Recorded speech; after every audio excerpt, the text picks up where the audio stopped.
lakini pia na kufungua vipawa vya watu. Sio kila mtu amepewa neema ya kufungua kipawa cha mtu.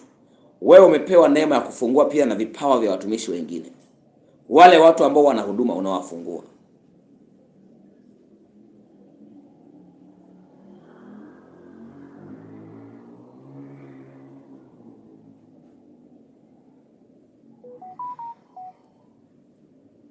Na ndio maana unajikuta kwenye hiyo hali.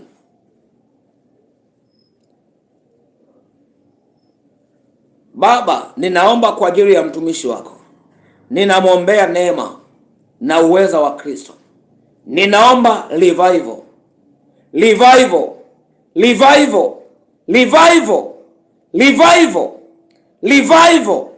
Revival. Revival. Nguvu ya uamsho ndani yako. Iwe kwenye uchumi, kwenye biashara, kwenye maisha yako ya mafanikio, kwenye kila ulichokuwa unakiombea na ombe